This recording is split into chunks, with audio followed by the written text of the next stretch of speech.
All right, guys and gals, back in the action. It's about that time of day again here, folks. Time to get back to work. We got to get ready for tomorrow. It's Thursday evening after all. It is March 26, 2020. My name is Joseph, and as always, welcome back to your nightly newsletter. Now, if you're here for the first time, it's great to have you with me because my job tonight is to help us find the best entry setups coming for tomorrow's trading session. And as you can see, I got all the charts all prepped up. I got a calendar we're going to go over tonight. I got some oil, some S&P, some gold. We get some big news on the schedule tomorrow. Tomorrow's a Friday.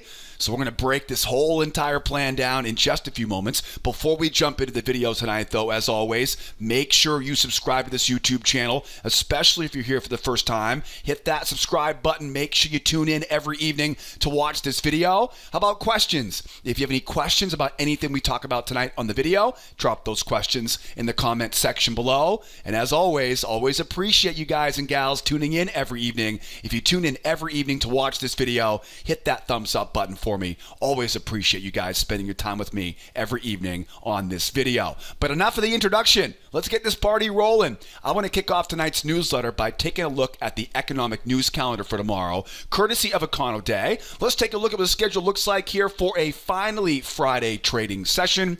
Now, we talked about this last night on the newsletter, right? Anytime we go into the end of the week, end of the month, we always know what? Volatility, right? As we mentioned last night on the newsletter, tomorrow is not just the end of the week, but we've only got a couple more days left until the end of the month. And that means end of the week, end of the month. It's also the end of the quarter, right? Think about what we have happening right now.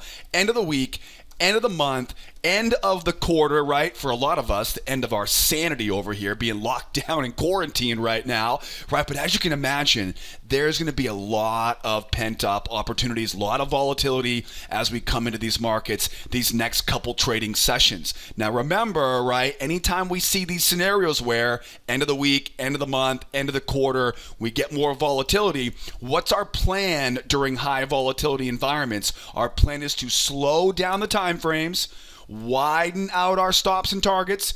What was the last one? And cut those position sizes down, right? High volatility, lots of noise on the charts, slow down the time frames, widen out those stops, right? And of course, cut down those position sizes. Tomorrow morning in our trade room, we're really going to be making those adjustments based on the volatility that we're seeing at the opening bell tomorrow morning. Now, speaking of tomorrow, as we go into the session tomorrow, it is a Friday, so please remember, you've got to have a good reason to be trading on a Friday morning after 11 a.m. Eastern time. You know, my goal every day is to get in on a Friday morning, right, as early as I can, and then usually about 10:30 Eastern time, we start to see this slight change in personality. Markets become sluggish. They're not as liquid. They're not as consistent anymore. So what I always do is, and of course we'll talk about this tomorrow morning in the trade room at 10:30 Eastern time, and again, this is just because it's a Friday. Normally, we'll trade all the way through 11 o'clock, 11:15, 11:30.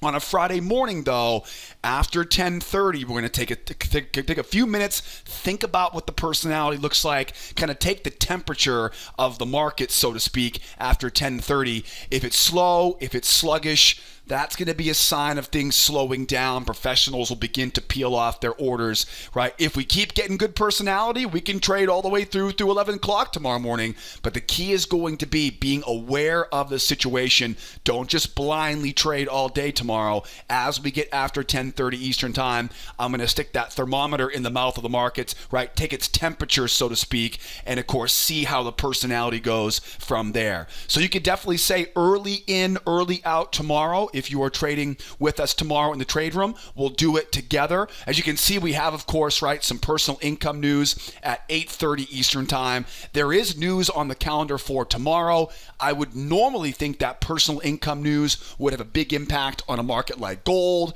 but you know, there's still, we're all waiting on the stimulus bill right now. That stimulus bill passed the Senate last night, something like 92-0, right? Pretty remarkable. And then, of course, tomorrow, apparently tomorrow, they're going to do a voice vote on the House floor. Now, Nancy Pelosi, leader of the House, she's told us that it's pretty much a done deal right now, but I would imagine everyone's probably going to be listening in tomorrow to see what the House says and make sure they pass that $2 trillion stimulus package right tomorrow morning on the House floor. That is going to be kind of the big cloud that's hanging over these markets right now. We've been talking about this all week, right? We talked about the fact that this stimulus package on Monday night this week, and they've been kind of slowly working it through the pipeline right on Capitol Hill, and we should see it signed, sealed, and delivered to President Trump in the U.S. on his desk tomorrow afternoon. That is going to be must-see TV tomorrow.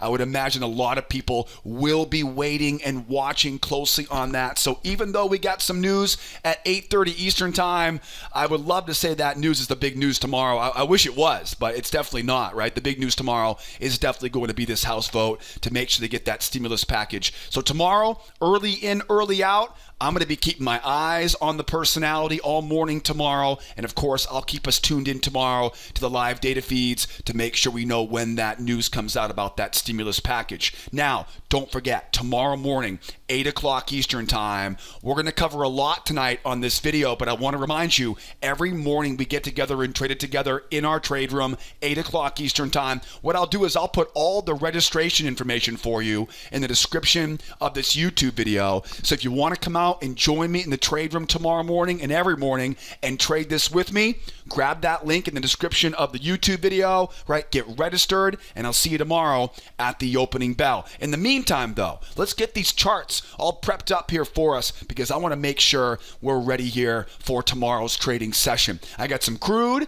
I got some S&P, we got some gold. Why don't we jump in here first, though, over to the oil, because oil, right? Oil, of course, everybody's talking about oil right now, right? This beautiful range we've been talking about all week here, and just kind of go over the basic fundamentals here of crude oil. What do we know about oil here, right? Get some oil, S&P, and gold tonight on the video.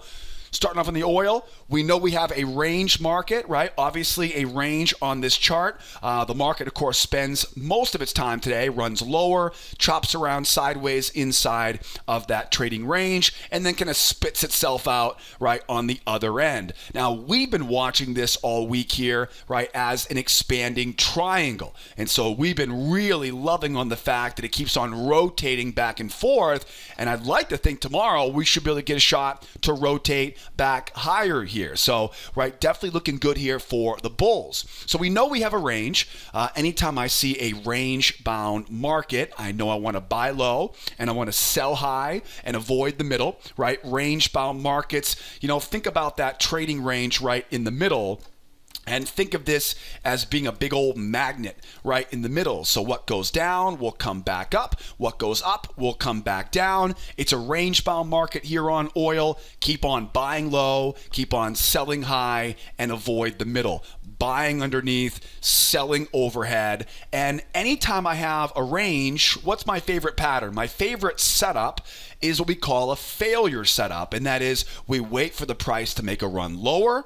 We wait for the sellers to try to sell it, and we buy back up into the range. We wait for the price to run higher. We wait for the buyers to try to buy it, and we sell back down into the range. We've seen these setups consistently throughout the entire week this week, right? So the range is the magnet. I'm buying low. I'm selling high. So how exactly do we do that? Well, we have to take into account momentum. Momentum is a very important part of this chart because, as you can see, we have that really strong recent move down. So before I try to be a buyer on this, I want to take a moment to think, if I was a seller, what would I be thinking right now, right? I know we have a range. I know I want to go back up into that range, but I can see by looking left, we've got a really big move down. And anytime I see a big, strong leg in one direction, I always know there's a good chance we're going to see another leg in the same direction, right? Anytime we see a strong move,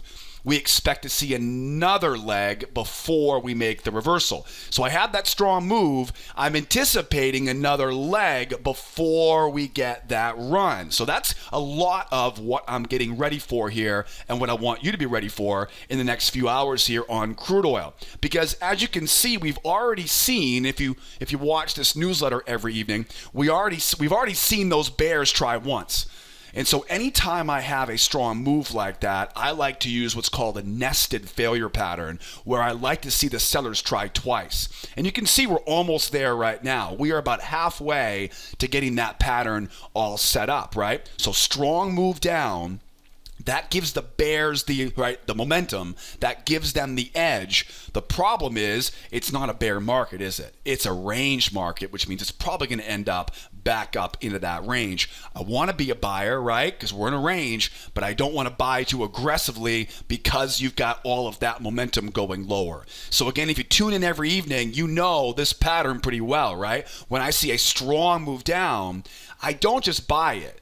I wait for those sellers to try once. I wait to try twice, and ideally here, I'd like to get a trend line coming in just up right off these lows here and look for a nice strong signal candle to buy basically right into the stop losses of those sellers. So imagine now 1 try for the bears, 2 try for the bears. I'm looking for that bounce off some level of support, right, to make this thing bounce back up into that trading range. Now that's one scenario. That's called a nested failure pattern. Now another scenario I'm watching for here real quickly here is, what if they do get that retest? What if they do get that run going lower?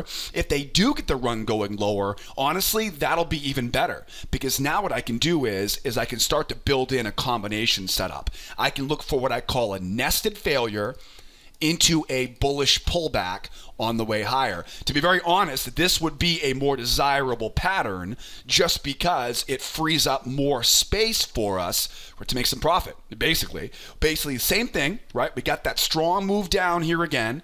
I'm anticipating that sellers are probably not going to give up without a fight, so I'll look for those bears to try twice to sell the pullback, the retracement, if you will, and then we'll look for the failure into that pullback pattern as we go higher. Now, a heads up on this, because sometimes that pullback doesn't fully pull back. Sometimes it'll pull back and run higher without the full pullback.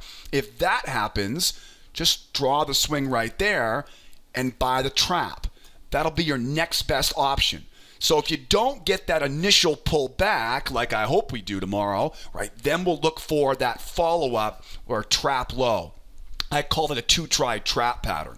So really quickly here, to kind of review this real quick, I'm halfway through for a nested failure pattern. If I can get a second try to pull back at a level of support for me here, I can buy off that support level. If they do finish off that move running lower, I still want to buy here. We're still inside of a range. We just have to respect the bears. I'm going to look for, as that moving average comes over, bears once, bears twice, then I know where stops are. I can buy into those stops. If I get the ideal setup, it'll pull back to the moving average for a failure into pullback combination. If we don't get the ideal, that's okay. A lot of times it'll snap and run higher. Don't chase after it though in this situation. Wait for that old trap low off that 2-try trap. So a couple different scenarios here as we try to go lower on this chart. Now, you might be wondering, at what point does this actually become a breakout, right? Because, I mean, after all, this is a pretty strong move. So that's not a breakout. It's not a breakout yet. That was a pretty strong move back there going higher, and they couldn't hold it. So remember, what we have to do is we have to see another strong leg. Okay, we've got to see another real strong leg here. There really is 2 scenarios here that you're looking for a breakout pattern on this, and that will be, the first one would be a strong move down to the low, a pullback to the moving average, and hold the pullback off the EMA. I call this a 1, 2, 3 breakout, right? If you tune in every evening, you know that, right? So 1, 2, 3 breakout. The bottom line is I can't just sell because I'm at resistance. That range overhead is just, it's going to be a magnet. It's been a magnet all week. So as we go lower here, they've got to hold that pullback. They couldn't hold it there. So what leads me to think they're going to hold it again? That's the reason why you can't just blindly sell down here. You got to hold the pullback. Once they hold the pullback, then I can mark up that low. And of course, then I can mark up that high and I can sell off of that high. These are really, really powerful patterns. I know it takes some discipline. I call these 1, 2, 3 breakouts into hidden channel pullbacks. 1, 2, 3 breakouts into hidden channel pullbacks. Another one of my favorite breakout patterns, I call a 2-try breakout. It's a strong move down, a shallow pullback, a lower low. That's the trick, the lower low. Then look for the trap above that high. This is called a 2-try, right? A 2-try breakout. Little trap of the high there. Perfect opportunity for us. But remember, it's got to start off with that real strong move going lower. So boy, we've covered a lot here so far. A couple breakout patterns, a couple failure patterns. Don't forget, tomorrow morning, we're going to trade all this stuff together. That way you don't have to memorize this all on your own. If you're not going to be with me tomorrow, the next best thing I would do is grab the free trading classes. Because our free trading course, and I'll put a little button that'll pop up there for you, the free trading course will give you a breakdown of the entire trading strategy. You'll learn my 4 favorite entry patterns, right? Many of which we talk about here on this video tonight. But most importantly, you'll see hundreds of examples of how we apply my favorite patterns to my favorite futures markets like oil, gold, S&P, and more. So grab that free course link in the upper right-hand corner. And again, don't forget, I'll put all the important stuff in the description of this YouTube video. If you're on the blog right now at Sideways Markets, I'll put everything right below the video tonight on the trading blog. Now, what if the market doesn't go lower? What if the market runs higher here? If we run higher, I don't want to trade in the middle. I don't want to trade inside the range. We saw what happened there today. It became pretty ugly. If it runs higher here, look for a 2-try trap before we get to the opposite side of the range. Okay, there's one caveat to this, and you have to get this entry pattern, right? Shallow pullback. It usually will go just like that. Right, a little shallow pullback there. I'll mark up that high, mark up that low, right? Create the little hidden channel there. Buy that little trap low. Great setup, but you got to make sure you get that before we get back into that range or before we reach the other side of that range. Here's why. Once we reach the other side of that range, now the range kind of drags this thing in, right? So now we know we want to stay out of the middle. If we can't get in before it goes back into the range, it becomes a bull bias now into a range. What do we do in a range? We buy low, we sell high. What's my favorite setup? A failure setup, right? When you get a range-bound market, you're thinking failures and breakouts, basically. A failure pattern would be below the range. We wait for the price to pull back below it. Wait for those breakout pullback sellers to try to sell that breakout pullback. We now know exactly where their stops are. We know exactly where their pain points are now. And now we can buy right into those stop losses. So a couple setups as we go higher here. Now, we may also see this thing rip because remember, there is this big triangle, right? This big expanding triangle here, which is pretty much revolving all around that gap that we've been talking about all week. I won't beat that horse anymore here for us today. So we know that gap is the magnet, but what if we don't settle in here, right? What if the market goes up, pulls back, and blasts? At that point now, we know exactly where they're trying to go. They're trying to get the retest of that big high at 25. They're trying to get that pendulum swing up at 25.09. And maybe, dare I say maybe, they might be trying to get all the way up to that big expanding triangle. I wouldn't put it past them. It's only about $3.50 up. It's a pretty big move, but I mean, we've seen bigger moves recently, haven't we? We've seen a couple $5 moves here on oil like it was nothing. So this market could definitely break it could definitely do that pretty easily here if we can get some momentum going here. So again, I've got a potential 1, 2, 3 reversal. Remember, once you get that jump off the moving average now, they ignore that range. Just mark up that high, mark up that major low. Notice how I draw this major low, and there's your pullback off that low. Now remember, we call this a 1, 2, 3 reversal. 1, strong move up. 2, pull back to the moving average. 3, jump off. 1, 2, 3 reversal. and I'm buying off the low of that channel. Now, a lot of times, if you were to zoom in on that, a lot of times that pattern is actually below the moving average, and it becomes a failure into pullback combination. I talked about that pattern back here towards the beginning of this video. So you may want to go back and rewind it, and I'll go back over it again there, right? So keep in mind, right, we're buying the low of that channel. We're doing it, though, oftentimes with that failure into pullback combination. And again, I go over all of this stuff in that free trading course. You want to make sure you grab that, or make sure you come out and trade it with me tomorrow in the trade room. We'll do it together. Now, there's also a chance, too, it may really rip higher, right? Sometimes these things really race higher. Shallow pullback. You'll know this pattern when you see it. It's a shallow pullback that usually doesn't pull back to the moving average. Then mark that low, swing low, trap low, and you're in from there. We see almost identical to that right here. We go up, we pull back, we go up, trap low.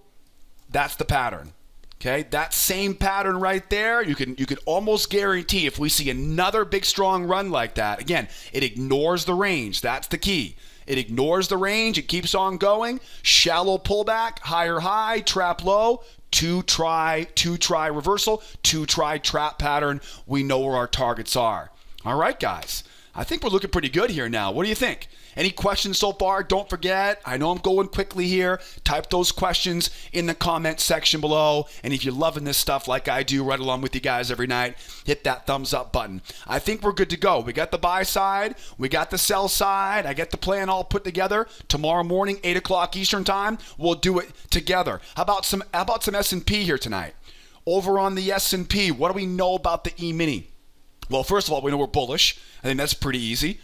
Huh? Yeah, that's pretty simple. We know we're bullish here. Pretty bull market there. 3 days in a row now, right? They're putting together a good old winning streak here. It's like the good old days again. Buy the dip, buy the dip. Maybe not just yet. We'll see how this stimulus bill goes tomorrow. But we know we're bullish. Anytime I see a bull market, I want to buy low. Specifically, I want to buy at levels of support. What else do we know here? We also know we've got this spike in channel.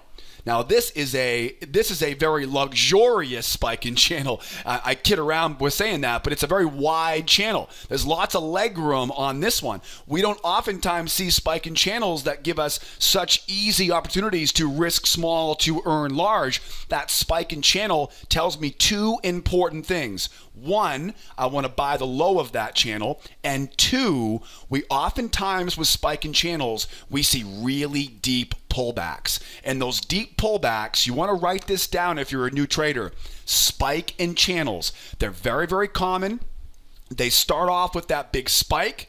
And because that big spike is so strong, buyers, they struggle to find any opportunity to buy low. And so what happens is once that spike in channel gets later, once we start getting way up in the nosebleed seats, as we say, right? Once we start getting up here in the outer space area here, we start to see buyers start to take profit. Buyers get weary of buying high, and oftentimes we see a really, really deep pullback.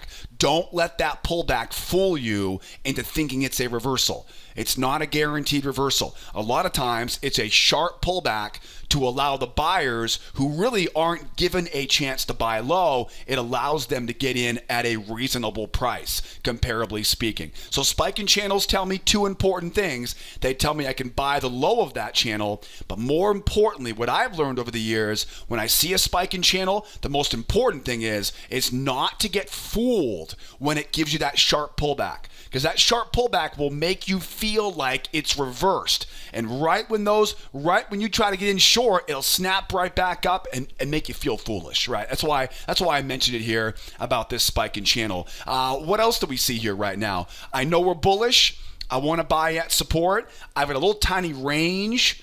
You'll notice that little guy right there. I'm not sure what happened there today, but there's a little tiny range right there. What is a range? Ranges are magnets. Now, when we have a big bull market like this, a lot of times they'll use those areas. If you were a large lot trader, you'd put your buy orders right in highly trafficked areas because that's the only way to get a large order filled. So big lot traders that are kind of hanging out at these areas, they'll put their entry, right? They'll drop their buy orders, I know that you and I don't do it like that because, we're small time traders compared to these big lot traders in the S&P, right? Millions and millions of contracts at their disposal, right? They'll put a couple hundred contracts to buy in these high traffic areas. That's a very interesting part because you'll notice it lines up right with the low of that channel. So I really like that area as a level of support. My favorite part of this chart, though, it has to be this reversal line back here at 25.60 and 3/4. This whole area here, hopefully we get that pullback. Right? Hopefully the trading gods are tuning in right now, and hopefully we get that deep pullback. As you can see, anytime I have a strong move up, a pullback, and a strong move through, I can mark up that prior swing, and I can use that level as a key level of support. That's all that is, right? That's just a level. It's just a bigger, right? Just a bigger frame. That's all it is. So that level is a very interesting and a very powerful area because you can also see, too, there's a bunch of trend lines coming across here, too. This all lines up really nicely. So we know we're bullish. We know we want to buy at support. I can see really two really great scenarios right now, which is a shallow pullback, okay, to that first battle zone, right? Grab the range, grab the low of that channel. But again, because it's a spike in channel, you got to be prepared mentally, really. It's all mental. It's all knowing that if this thing collapses here, don't freak out. Don't think the end of the trend's here. It's probably just pulling back, right? Deep pullback, trend line, reversal line. Those are the two main factors that I would imagine here. Now, there's also one more thing I want to point out here, and that is we have a market right now that definitely feels like it's got a mission to accomplish. If you traded today, you probably felt it. The market almost felt angry today. Did you feel that around 9:15? As of 9:15, the market started to rip higher, and I kept telling my clients it almost felt like the market was like, take that, take that, take that. It almost felt like the bulls came in with their horns up and they were swinging today. So it definitely felt like there was a bit of, maybe anger may not be the word to use it, but it definitely felt like there was a purpose to this chart or this market. Whenever I get a feeling like that, whenever the price action feels like that, I start looking for wedges. Now, there really isn't much of a wedge right now, but I want you to keep an eye on this in the next couple hours because as we go into Asia, into London, it may start to wedge. And what you want to remember is that wedges, the first thing you want to think of when it comes to a wedge is where those two connect becomes major resistance. You do not want to go against the direction of a wedge. That's probably the most important thing. So when a market starts to narrow out like this, when it's wide enough, you can trade inside of it. Okay, but what you got to be careful of tomorrow is once it starts getting narrower, now you can't get enough, there's not enough space to trade inside of it. Professionals can't risk small for a very big reward. There's no meat on the bone in there. And so what happens a lot of times is the market will oftentimes, as it gets closer to that level of resistance where those two trend lines come together, the market will pull back, sometimes very sharply, almost like a triangle would, like we talked about last night on the gold, right?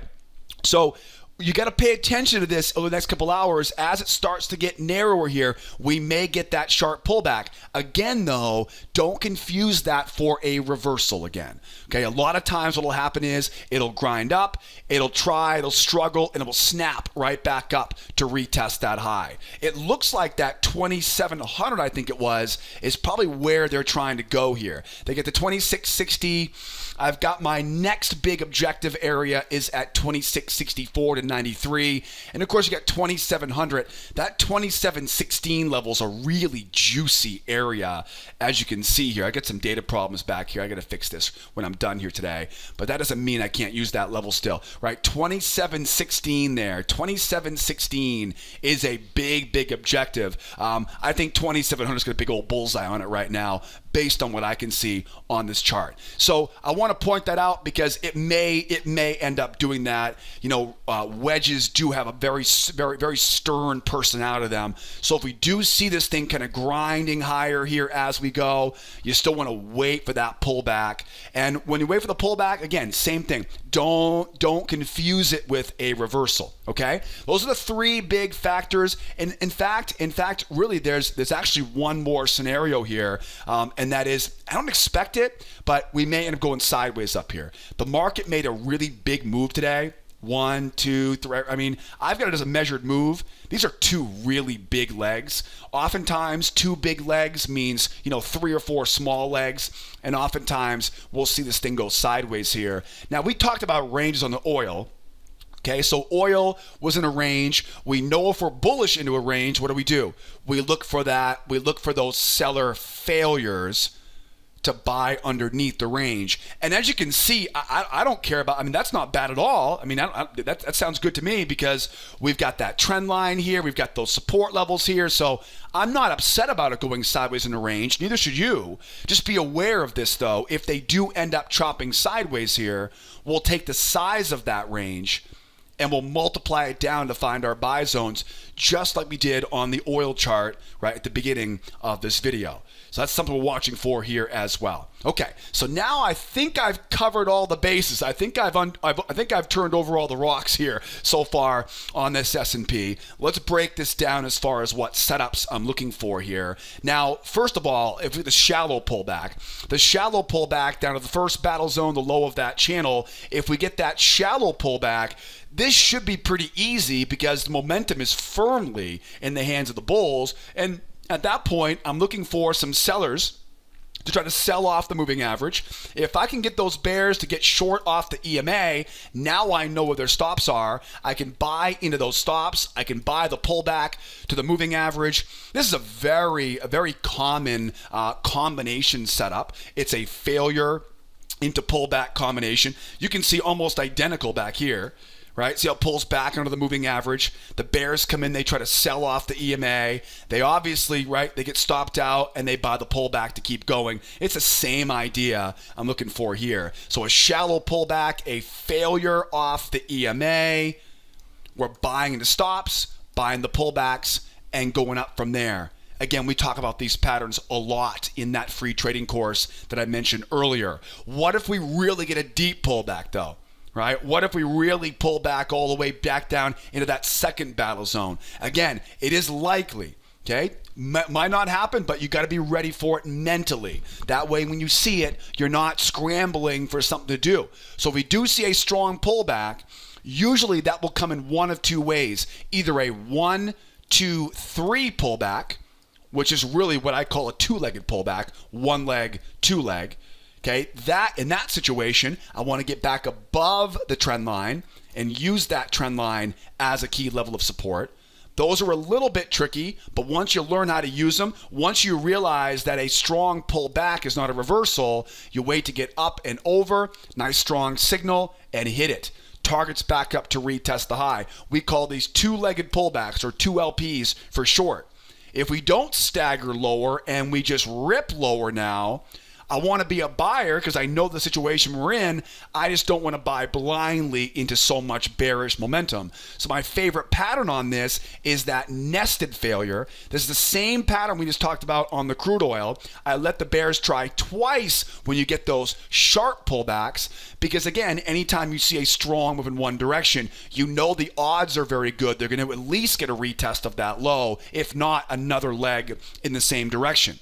And keep in mind, the ideal situation here is once we get that failure, we're buying into stops and then buying the pullback off the moving average. That is the ideal scenario. Oftentimes, though, all we get in these situations is we get a failure, but it doesn't pull back all the way. It's a very shallow pullback and then goes higher. In that situation, I'll use the 2-try trap setup.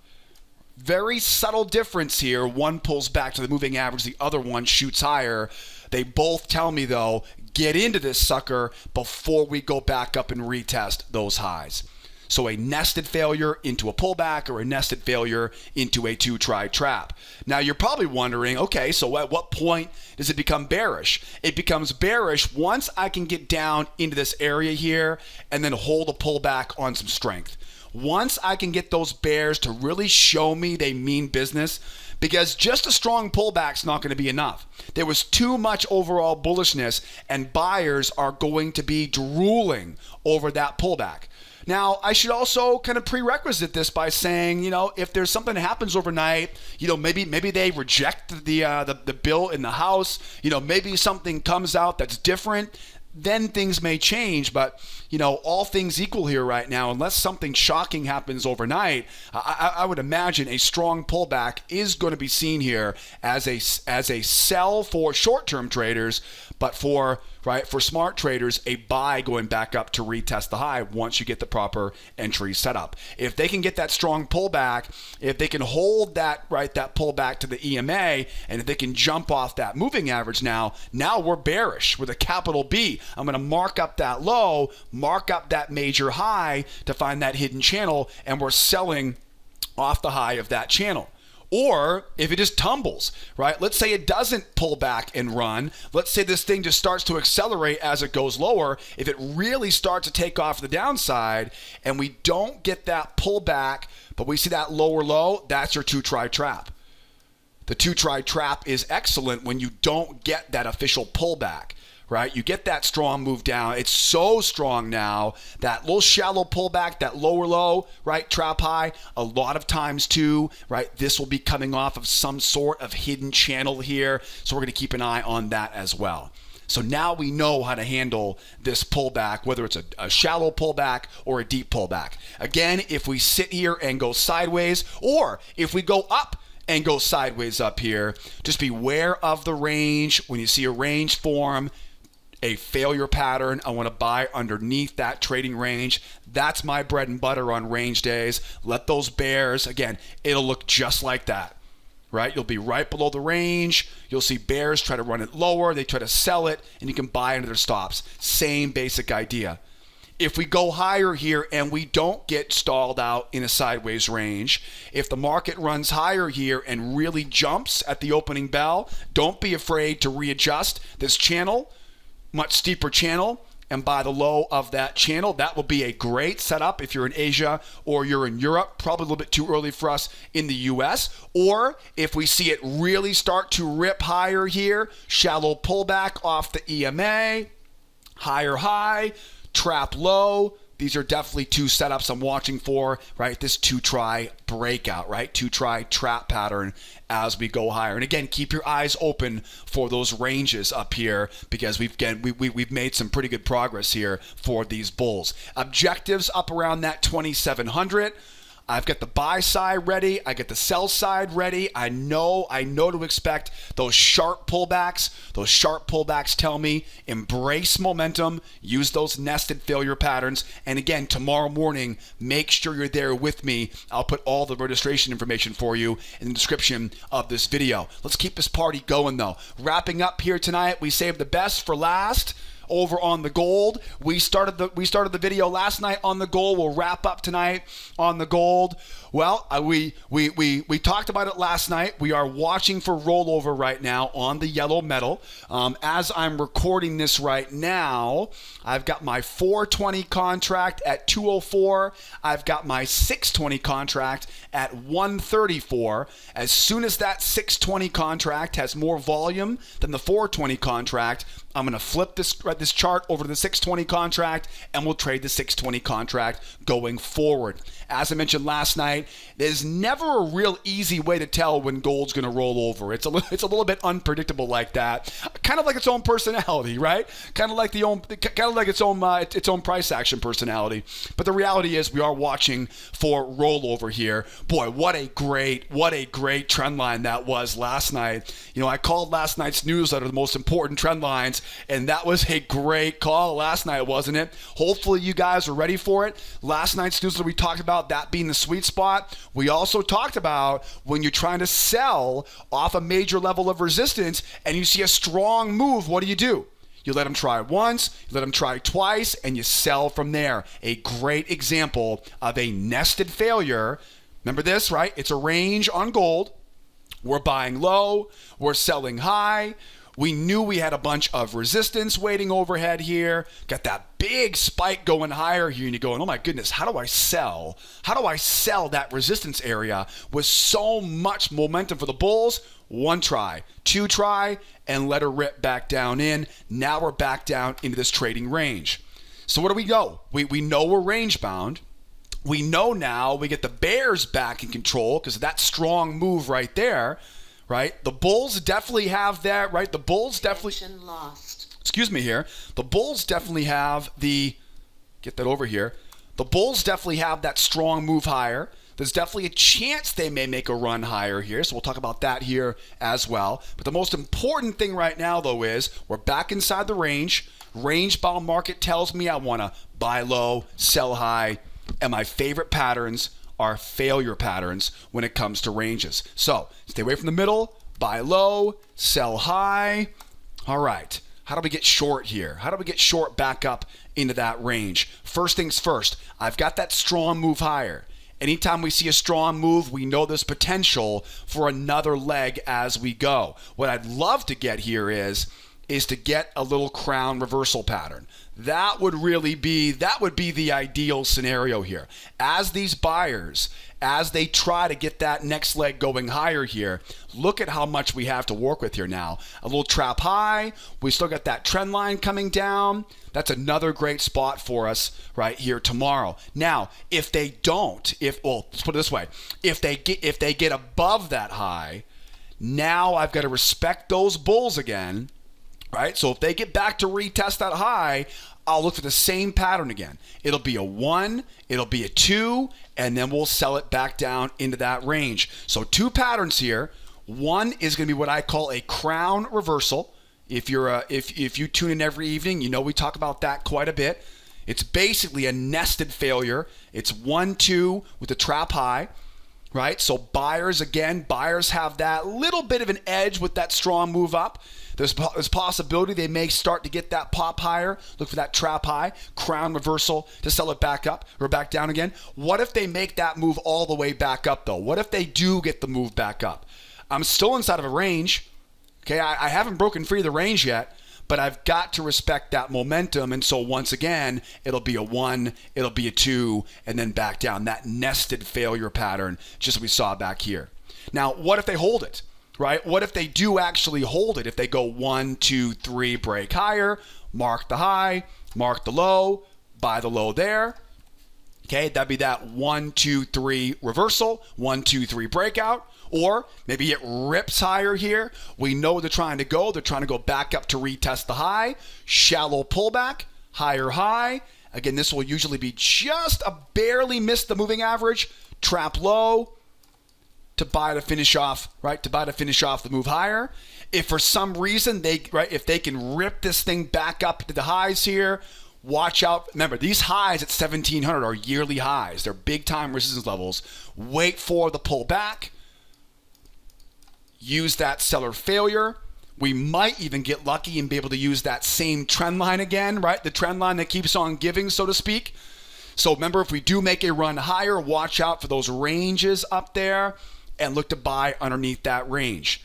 So a bunch of different setups I'm watching for. The one I really hope we get is that crown reversal and that trap back down, or up into a nested back down, or again, that 1, 2, 3 reversal, right? Buying off the low of that channel. Now, as we go back into the range, what do we do inside the range? We sit on those hands, right? We don't touch anything inside that range. We sit on hands. The bears have control at that point. We keep waiting overhead for price to pop up, buyers to keep trying to buy the pullbacks. Those foolish breakout pullback buyers will keep selling right into those stops.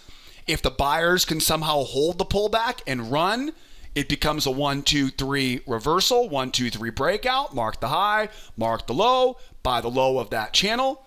Remember though, it's not enough to get a big strong move up. They got to hold it. Okay, we see a lot of big strong potential breakouts that end up right back into that range. Okay, one more thing to keep in mind too. As we go lower, you've got that trend line coming down, right? That trend line right there, right? That little guy right there. As we go lower here, I want to see how the market responds as it goes lower. You know, for example, as we go lower here, if we sit inside the range for a while and then we make a run lower, what I can do is I can basically use the same pattern. I can basically use that same seller failure into pullback combination to buy back up into the range. You're buying into the stops of the sellers and you're buying the pullback off the EMA. But keep in mind, if this thing just dumps and run lower here, we're now very bearish overall, And before I can try to buy underneath this range, I want to respect momentum. And the best way to do that is let them try once, let them try twice, then I can buy into stops. Oftentimes this will rip higher, shallow pullback, higher high, 2-try trap pattern, and we can make the run from there. So 2-try failure, 2-try trap. And again, anytime I'm trying to absorb all that momentum, I'm not trying to be a hero, right? I'm not trying to pick that bottom. It's a rookie's mistake or rookie's game trying to pick that bottom. A lot of times when a market dumps like this, okay, you try to pick that bottom and buy it, it'll come right over here, stop you out just in time to go right back up into that range. Okay, you'll only make that mistake a few times, and then finally you'll realize, okay, picking tops and bottoms is difficult. So when it slams lower like that, don't try to pick the bottom. Wait for those bears to show us their cards. That's what you're doing. You're waiting for those bears to go, okay, there's one, there's two. Now we know where their pain is. Now we know where the bears can't hide. Now we know there's that big magnet waiting right above the highs, right? That big magnet, just like on oil, the big magnet to draw it back up now, that magnet will bring it right back in, and we're going to buy right into where those bears go. Uncle, uncle, uncle, right? Where the bears start waving that white flag, that's where you want to be buying it, going back into that range. All right, guys, we get a lot of great stuff to look forward to tomorrow. Tomorrow's a Friday trading session, so early in, early out. Don't forget to keep your eyes on the rollover. All eyes will be on that big news report tomorrow, right? The passing of that stimulus bill at the House. Will there be any last-minute hiccups? Your guess is as good as mine. No matter what happens, though, tomorrow morning, 8 o'clock Eastern time, and every morning, Monday through Friday, we're going to get together and trade this stuff together. Guys, the advanced course is our most popular membership. It comes with a lifetime membership to our trade room. Grab the advanced course. Get registered for tomorrow morning's trading session. I'll put all the links for you guys and gals below the video tonight in the description or below the video tonight on the trading blog. Please don't be afraid to pick up the phone and call that toll-free phone number. I'll be here all evening tonight. I'm on lockdown here in quarantine here in Los Angeles right now, so I can't really go anywhere anyways. So call that toll-free phone number. I would love to talk to you and help you get you registered for tomorrow morning's trading session. And please don't forget that live support tool. If the telephone isn't quite a good fit for you, use that live support, and I'll be there to answer all your questions there as well. And as always, guys, if membership isn't quite right for you, make sure you grab our free trial. Our free trial includes our free pass to our trade room, right? A free trading course, as well as hundreds of examples of how we apply our favorite setups to our favorite futures markets. But for now, I've taken up way too much of your valuable time. If you're still listening in right now, hit that thumbs up button for me. Let me know, hashtag still here. Who's still here with me right now? Hashtag still here. Let me know you guys are still tuning in every evening. Make sure to subscribe to the YouTube channel so you don't miss tomorrow night's video. And I will see you guys tomorrow morning at the opening bell. My name is Joseph. Be well out there. Be nice to each other, will ya? And be here next time. Adios, amigos. Bye-bye for now.